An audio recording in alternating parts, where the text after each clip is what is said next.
शलजम तो लगा लिए, जब हार्वेस्ट किए तो उसका साइज़ पूरा नहीं था, छोटा रह गया साइज़।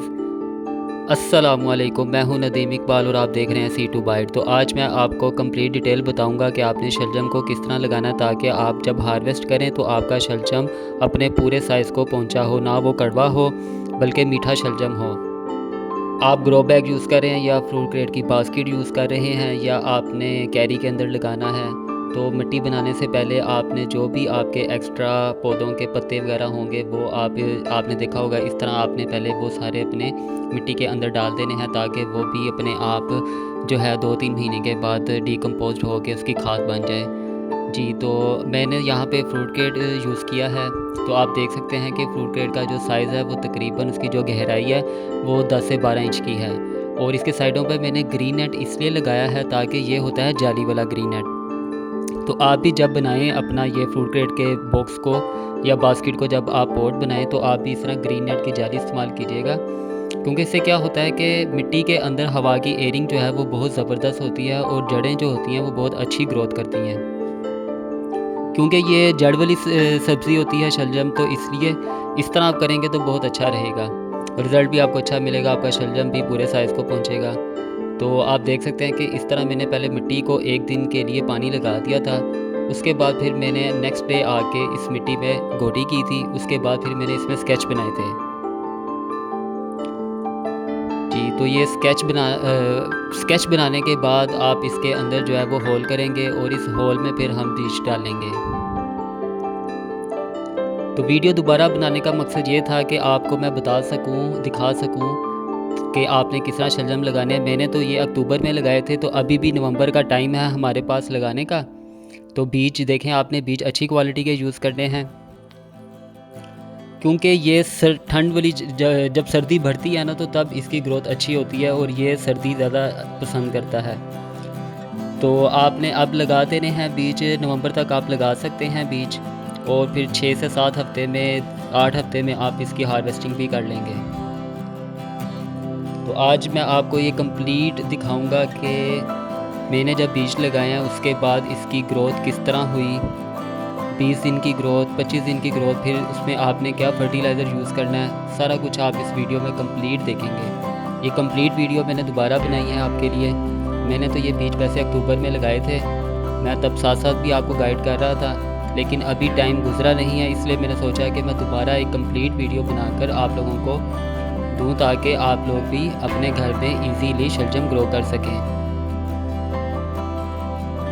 बीज लगाने के बाद आप इसको मिट्टी से कवर कर देंगे। बीज हमने 1 इंच नीचे लगाना है, मिट्टी के अंदर 1 इंच लाजमी होना चाहिए, क्योंकि अगर बीज आपका मिट्टी के थोड़ा सा ऊपर भी होगा तो क्या होगा कि ये जड़ वाली सब्ज़ी होती है, तो इसकी जो जड़ है वो ऊपर ही बनना शुरू हो जाएगी, जो यानी कि हिस्सा इसका मिट्टी के अंदर रहना चाहिए वो फिर मिट्टी से बाहर रहेगा, जो जिस जड़ ने शलजम बनना होता है। तो इसलिए हम 1 इंच नीचे मिट्टी के अंदर दबाते हैं ताकि इसकी जो शलजम जिसने बना है, जिस जड़ ने शलजम बना है वो अच्छे से बने, अच्छे से ग्रोथ हो उसकी।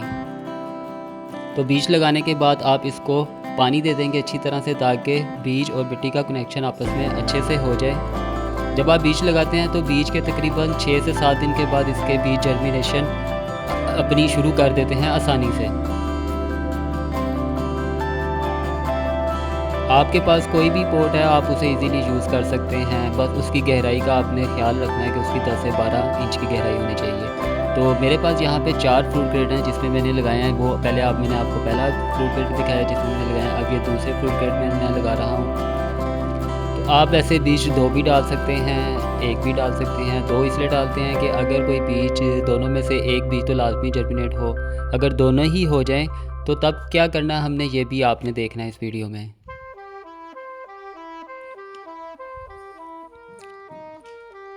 तो किचन गार्डनिंग दोस्तों मुश्किल नहीं है, आप स्टार्ट करें तो आपको भी आसान लगने लग जाएगी। इवन कि आप जो बाहर से चीज़ें ख़रीदते हैं, सब्ज़ियाँ, आजकल सब्ज़ियाँ आपको पता है कितनी महंगी हो रही हैं, तो आप अगर घर में ग्रो करेंगे तो आपकी बचत भी होगी और आपको ऑर्गेनिक खालिस जो है वो सब्ज़ियाँ भी मिलेंगी। जो बाहर से आप लेते हैं उसमें केमिकल, इतना फर्टिलाइज़र उन्होंने यूज़ किया होता है, केमिकल वाला खाद डाली होती है, जिसकी वजह से वो बीमारियों का सबब भी बनती हैं। अगर आप घर में उगाएंगे तो वो ऑर्गेनिक तरीके से होंगी, उसका फ़ायदा भी होगा आपको। अब जैसे ये तीसरा फ्रूट क्रेट है। अच्छा, यहाँ पे मैंने लाइनें लगाई हैं। आप देख सकते हैं कि यहाँ पे मैंने स्केच उस तरह नहीं बनाया कप की मदद से।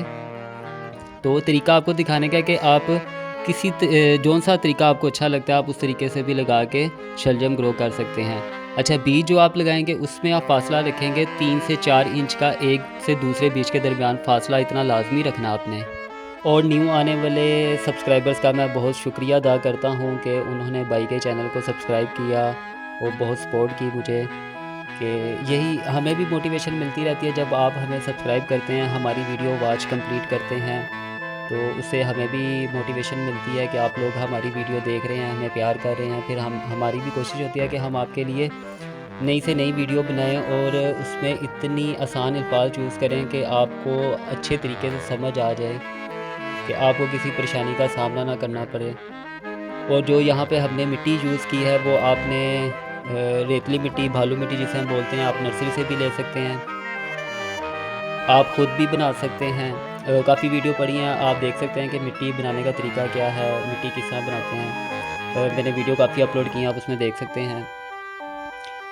और जो आपकी किचन वेस्ट होती है कोशिश किया करें उसे वेस्ट ना किया करें। आप उसको जब भी आप कोई सब्ज़ी का, फूल का या कोई भी पौधा लगाने लगें तो आप कोशिश किया करें जो आपकी किचन वेस्ट हो वो आप मिट्टी के सबसे नीचे एक तह लगा के पॉट के अंदर, फिर उसके ऊपर वो किचन वेस्ट डाल दें, फिर उसके ऊपर मिट्टी की तह लगा दें। तो उससे फ़ायदा क्या होगा कि आपके पौधे की भी ग्रोथ होती रहेगी, आपको भी नहीं पता चलेगा। 2 से 3 महीने के बाद वही जो किचन वेस्ट होगा वो आपकी कंपोस्ट बन जाएगी और वो पौधा उससे जो है वो अपनी न्यूट्रिशंस लेता रहेगा, तो पौधे की ग्रोथ भी अच्छी होती रहेगी। जी, तो यहाँ पे हम पानी लगा दिया है इसको बीज लगाने के बाद। जी, तो यहाँ पे हमने सब क्रेट्स पे बीज डाल दिए हैं, उनको पानी लगा दिया है। तो अब जो है ये तकरीबन 5 से 7 दिन ले जाएंगे सीड इनके जर्मिनेट होने में। जी, तो 7 दिन के बाद आप देख सकते हैं कि बीज हमारे जो है वो जर्मिनेट हो चुके हैं, कुछ बीज रह गए हैं। और जहाँ पे 2-2 इकट्ठे बीज लगे हुए थे वहाँ पे जो है वो 7-7 जर्मिनेशन हुई है, और जहाँ पे अलग लगे हुए थे देखें वहाँ पे भी अपने अपने जगह से ही वो बीज सीड जर्मिनेट हुए हैं। ये देखें माशाल्लाह। अब ये मैं आपको दिखा रहा हूँ तकरीबन 15 से 17 दिन का रिज़ल्ट है। तो ये देखें माशाल्लाह पौधे हमारे अपने पैरों पे खड़े हो चुके हैं। अच्छा, इसमें काफ़ी पौधे ऐसे हैं जहाँ पे हमने 2 बीज डाले थे वो इकट्ठे जर्मिनेट हुए थे, और कुछ ऐसे थे जहाँ पे सीड जर्मिनेट नहीं हुए थे। तो हमने क्या करना है कि जो हमारे बीज डबल जर्मिनेट हुए थे, यानी कि जो पौधे 2 इकट्ठे लगे हुए हैं उनमें से हम एक पौधे को निकालेंगे और जो खाली स्पेस है हमारे दूसरे क्रेट में उधर हम लगा देंगे। इसको हम पनीरी भी कहते हैं। तो आप ये भी देख सकते हैं कि पनीरी कैसे करते हैं। अगर तो ये हम इसको ऐसे ही रहने देते कि 2 सीड हमारे इकट्ठे रहते, 2 यानी कि पौधे जो निकले हुए थे वो इकट्ठे रहते, तो हमारा शलजम नहीं बनना था। पौधे की ग्रोथ बहुत अच्छी होनी थी, लेकिन क्या होना था उसकी जड़ों को जगह नहीं मिलनी थी और वो उस जड़ ने शलजम नहीं बनना था। तो इसलिए हमने एक पौधे को जो है ना, दोनों को इकट्ठे नहीं रहने देना, एक पौधे को हमने निकाल लेना है ताकि उसको फिर हम ट्रांसप्लांट करें दूसरे क्रेट में, और ताकि उसको पूरी स्पेस मिले और वो बड़ा हो और वो पूरा शलजम बने। अगर ये दोनों इकट्ठे रहते तो इनकी ग्रोथ हो जानी थी, पत्ते बढ़ जाने थे, लेकिन नीचे से शलजम नहीं बनना था, वो सिर्फ जड़ें ही रहनी थी। और ये जो पनीरी है ये आप शाम के टाइम करें तो ज़्यादा बेहतर है, क्योंकि इससे होता ही है कि धूप नहीं होती, तो जब आप ट्रांसप्लांट करते हैं तो उसके बाद पौधा जो है वो थोड़ी देर के लिए स्ट्रेस में तो जाता है, लेकिन अगर धूप पड़ रही होगी तो पौधे पे काफ़ी असर होगा, हो सकता है पौधा आपका डेड भी हो जाए। तो इसलिए आप सुबह सुबह करें या शाम के टाइम करें जब धूप हल्की हो जाए, तो तब पनीरी जो है वो ज़्यादा अच्छी रहती है। तो जब आपने ये निकालना तो आपने इसको जड़ के समेत निकालना है, जड़ नहीं तोड़नी इसकी, क्योंकि जो रूट्स है उसी ने तो पौधे को आगे खुराक देनी है जिससे पौधे ने बढ़ना है। तो अगर वो आप इसको निकालते हुए रूट्स इसकी तोड़ देंगे तो फिर पौधा जो है वो आप ट्रांसप्लांट करेंगे तो पौधा आपका जो है वो डेड हो जाएगा, उसकी ग्रोथ नहीं होगी। ये आप देख सकते हैं ये जड़ समेत मैंने निकाला है।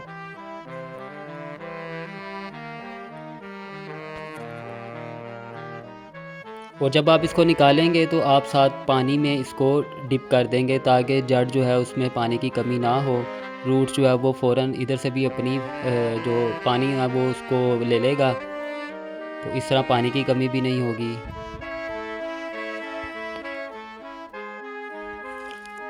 ये काम मैं तमाम क्रेट्स में करूँगा जहाँ पे मेरे पौधे इकट्ठे उगे हुए हैं, 2-2 बीज इकट्ठे जर्मिनेट हुए हैं।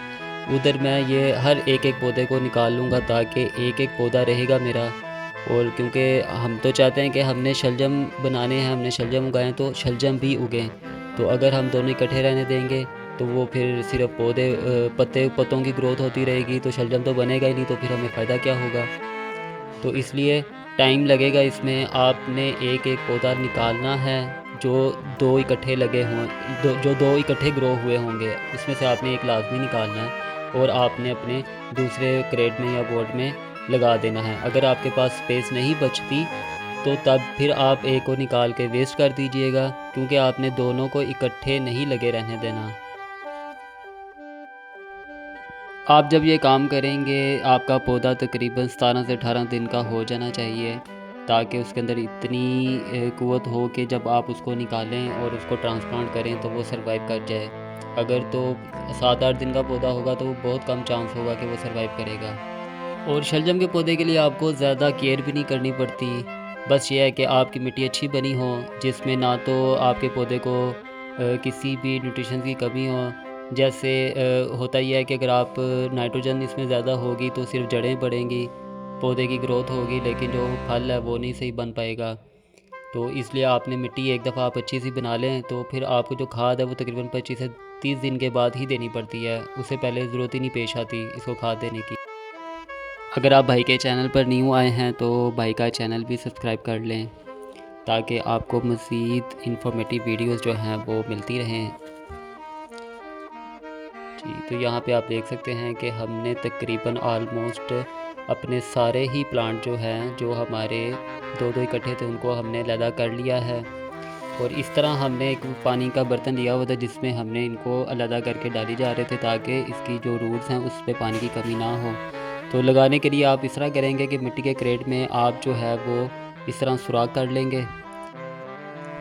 तो सुराख का ये फ़ायदा होगा कि आप इजीली इसके अंदर डाल के मिट्टी को दबा देंगे। अच्छा, जब आप इसको दबाएंगे डालेंगे अंदर, तो ये जो रूट्स है ना जिसने शलजम बनना है, ये मिट्टी के अंदर लाजमी होना चाहिए। इतना हिस्सा जो है वो मिट्टी के अंदर रहेगा तो हमारा शलजम सही बनेगा और उसकी ग्रोथ होगी। तो आप लोगों का शलजम जो है वो इसलिए मुकम्मल नहीं हो पाता, पूरे साइज़ को नहीं हो पाता, क्योंकि वो मिट्टी से ऊपर रह जाता है, जिसकी वजह से शलजम, जिस जड़ ने फूल के शलजम बनना होता है वो फूलता ही नहीं है, वो शलजम ही नहीं बनता, क्योंकि वो मिट्टी से ऊपर रह जाता है। अब पौधे की ग्रोथ जो है वो हमारी हो चुकी थी 15-17 दिन की, तो ये आपको बैक करके इसलिए भी दिखाया गया ताकि आपको पता चल सके कि किस तरह आपने जो है वो सारा प्रोसीजर करना है। अगर आपके एक बीज ग्रो करते हैं तो फिर आपको ये इस तरह पनीरी करने की भी ज़रूरत नहीं पड़ेगी। वो आपका एक सीड जो है वही जर्मिनेट हुआ होगा तो वो भी अच्छी तरह फल बन जाएगा। जी, तो दोस्तों पनीरी ट्रांसप्लांट करने के बाद आपने एक दफ़ा इसको अच्छे से पानी दे देना, ताकि जो रूट्स हैं उसमें पानी की कमी ना हो। जी, तो दोस्तों ये पनीरी करने के तकरीबन 4 से 5 दिन के बाद आप देख सकते हैं हमारे पौधों की ग्रोथ। अच्छा, कुछ पौधे ऐसे होंगे जिनके जो मदर लीव्स होंगे वो मिट्टी के साथ लगे होंगे और वो आपको ऐसा लगेगा कि शायद ये डेड हो चुके हैं, लेकिन ऐसा नहीं होता। होता यह है कि उसके अंदर से न्यू ब्रांचेस निकल आती हैं और वो पौधा हमारा सर्वाइव कर जाता है। तो अगर आप इस तरह देखें तो आपने कभी भी उसको निकाल नहीं देना, क्योंकि उसके अंदर से न्यू ब्रांचेस निकल आती हैं। तो ये आप देख सकते हैं। आगे मैं आपको इसका रिज़ल्ट भी दिखाऊंगा जब हम इसको फर्टिलाइज़र देंगे।